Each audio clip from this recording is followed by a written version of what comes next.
Alright, magandang hapon sa lahat nating mga minamahal nating viewers, minamahal nating mga followers. Magandang hapon sa lahat, no? Arawng Sabado. Nandito naman uli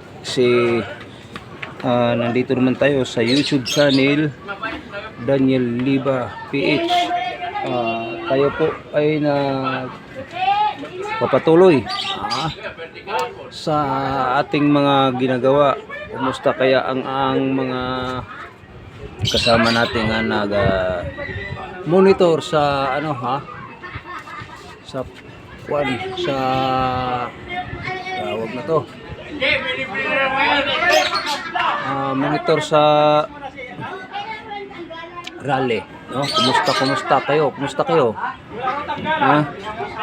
Kumusta na ang ating mga OFW? Sana nandyan kayo sa magandang kalusugan o ligtas kapahamakan, shout out. Kahit hindi kayo nagpapa-shout out, ang hindi nagpapa-shout out natin para malalaman, shout out sa lahat nating mga viewers. So, shout out sa ating mga minamahal nating mga followers. Ang hindi pa nakapag-subscribe, mag-subscribe na para makatanggap tayo ng notification, no? Araw-araw. So, ibig sabihin, pag tumaas ang ating YouTube ay kayo po ay kabahagi sa ating YouTube dito. So, hindi masasabi natin dito na aangkin natin, iisa lang aangkin dito, kundi sa ating lahat itong YouTube, kasi kayo ay nakasalalay dito sa ating YouTube, mga mamayang Pilipino, no? So, kanina hindi ako nakapag live, no? So, ang masasabi ko lang, mga mamayang Pilipino, ay tayo po nagmamasid kung anong kaganapan sa labas, no? So, although ay tayo po monitor, so ganoon pa rin, konti lang ang dumalo, pero sinasabi ko na nga, kahit anong pabalik-balik tayo dyan, kung gano'n naman ang tao, walang magiging walang saysay o natutuwa pa ang mga loko, natutuwa pa ang mga loko. So, dito tayo tungkol sa mga pangyayari. Bakit nasasabi natin dito na tayo po o ang mga kalaban ay natutuwa? Kasi konti na lang tayo, Bakit kaya? Anong rason? Anong dahilan? Sige, mag-comment kayo dyan, kayo sa mga masasamang loob nyo dito. Mag-comment kayo dito, yung masasamang loob, mag-comment kayo dito. Sa kayong tungkol sa kay Boying Rimulya ay isa rin siyang kabahagi sa sinasabi nating dyan sa Quadcom naman. Naaalala ko yung Quadcom nung dati, no? Yung mga senador ng mga NPA, ganun din, alaala natin rin, yung mga senador ng mga NPA. Tayo po ay tuloy-tuloy pa rin, kahit pa paano, na ang importante na tuloy-tuloy,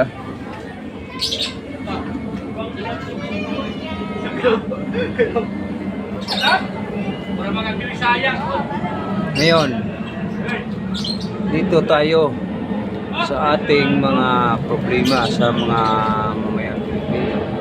Bakit konti lang ang dumalo, no? Mayroon mang dumalo pero kalahati, no?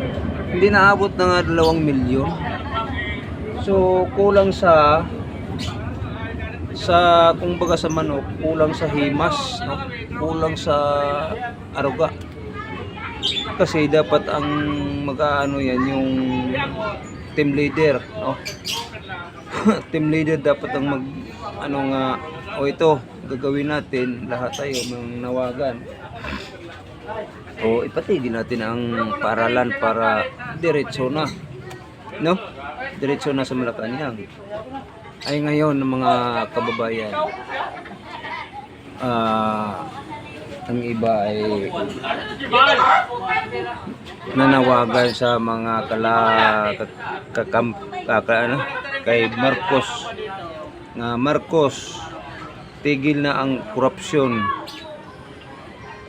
bababa ka na, hanggang dyan lang. So kung madalit sabi, walang laman nga maramdaman ba, walang kumbaga sa ulam, hindi insaktong lasa, hindi insaktong ricado. Ganun ang mangyayari mamayang, oh? Hindi insaktong ricado, hindi insaktong lasa, kasi kulang ang kulang ang ricado, kulang ang timplada. Kaya ganun ang nangyayari sa mga nagrarally, kulang.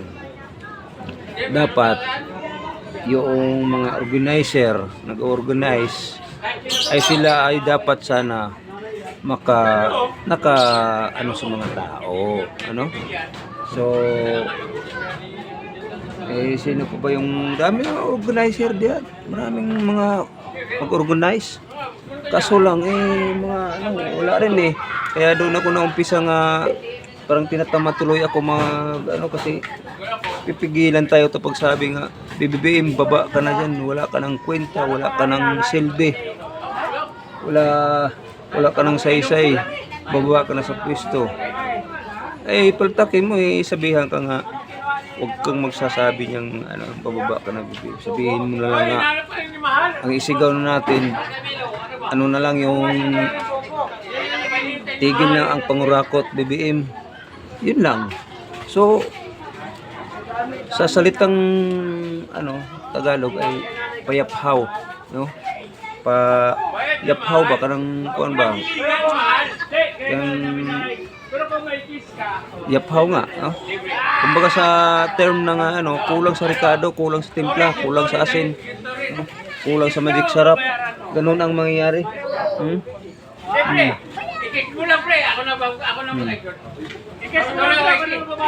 Ganun ang mangyayari, mga kababayan.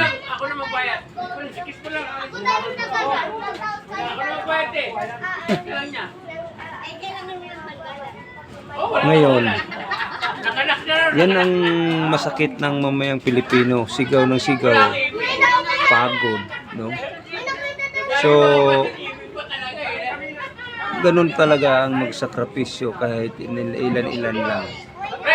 Pero kung tutusin, kulang talaga sa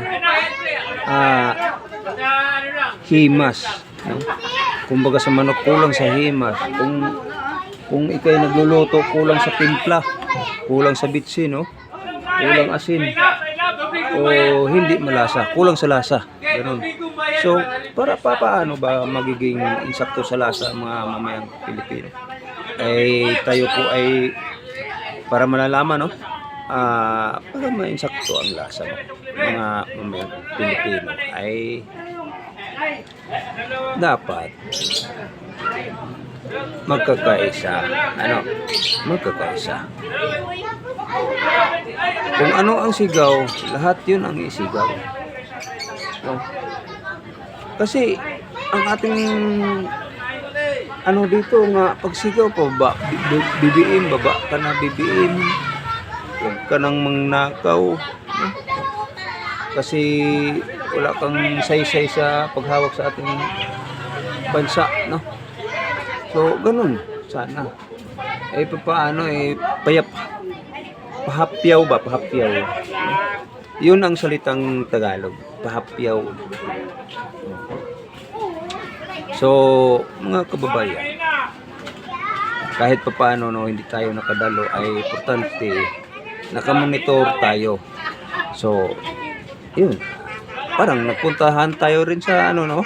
So, at least, mayroong mga kasama natin na dumalo na importante sa pananawagan nila doon.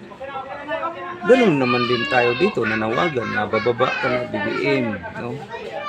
Itigil mo ng pangurakot sa pera ng mamayang Pilipino. Ngayon, ang pera natin, kung tutusin talaga, giwaldas talaga, waldas. Wala naman walang ang ni Marcos, mas masahol pa si Marcos sa ama. So, yan ang tuunan ng pansin natin na ang pera natin nauubos talaga mamaya ng Pilipinas. Kung mayroong mga kalamidad na pumasok sa ating bansa, wala tayo sagang, no? O wala tayo ikabigay kasi ubos ang pera. Nagbenta pa nga si Marcos ng per kilo bigas, tag 20. Walang hiya talaga. Nagbenta pa. So, samantala si Sara truck yung nagpunta sa Cebu.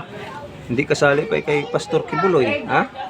Yun ang tamang tumutulong sa ating mamayang Pilipino. May malasakit, ha? Mayroong malasakit kahit malayo, basta ang gumaganap nga ay yung kalamidad, no? Na hindi mo masasabi nga kung kailan, no? Biglaan lang na maalog yung lupa. So hindi natin kahit kailan, no?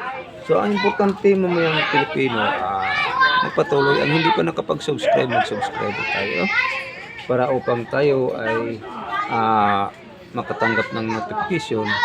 So, ulitin ko, shout out sa ating mga viewers, followers. Shout out sa ating mga dyan sa Liti, Ilongos Liti, shout out. Mega love. So, shout out sa ating mga OFW. Kahit hindi kayo nagpa-shout out, no? Matik na yung mag-shout out na tayo ito. Kasi isa rin tong isa ring bilang na alaala natin ang mga mamayang Pilipino. O shout out yan sa Baybay Lite, shout out yan sa Cebu, nga nasa lantahan ng Lindol, no? O saan man panig ng mundo tayo ay mag-iingat tayo. Kailangan nga hindi magsobrang kampante sa sarili, no? Kailangan na tayo po magkakaisa o magdandahan lang po, no? O BBM, magdandahan ka BBM sa sa pera mo, kasi ang pera ng ninulustay mo, pera mo mayang Pilipino, hindi sa iyo yan, yan ang tandaan ninyo, yun ang tandaan ninyo, yun. So ang importante, tuloy-tuloy, so maraming salamat. God bless, mabuhay. Ay Daddy Franks, shout out sa inyong lahat, sa charity vloggers, Daddy Franks family, shout out na hindi muntik pa hindi no? So tuloy ang laban sa kahirapan. Maraming salamat. God bless, mabuhay Pilipinas, mabuhay Pilipino.